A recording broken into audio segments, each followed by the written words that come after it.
We are nearing the potential launch of the Galaxy S24, and many of its features have been disclosed over recent months.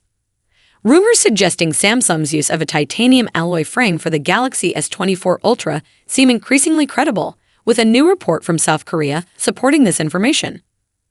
As per Thieleck's latest report, the Galaxy S24 Ultra will indeed incorporate a titanium frame.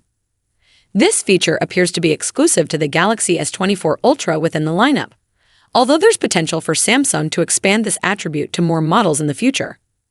Although Apple pioneered titanium in smartphones, Samsung has been developing titanium frames for approximately 2 years. The final decision to introduce it to the Galaxy S24 Ultra was made this year.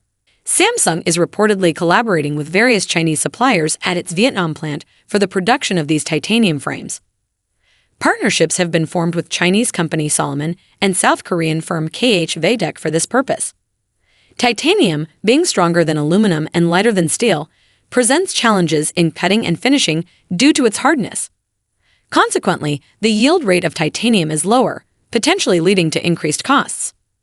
Currently, Samsung uses aluminum frames for its phones, costing less than $20 each. However, titanium frames could significantly escalate manufacturing expenses, affecting the bill of materials and potentially the device's retail price. Apple's switch from stainless steel to titanium for the iPhone 15 Pro series reduced device weight. However, Samsung has traditionally used aluminum, and a shift to titanium will primarily enhance the phone's strength rather than their weight. This aligns with the speculation that the Galaxy S24 Ultra's weight will remain remarkably similar to that of the Galaxy S23 Ultra.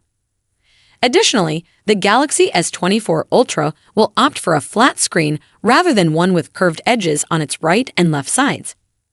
Thank you so much for joining me in this video. If you enjoyed what you saw, don't forget to give it a thumbs up and hit that subscribe button below. Peace out.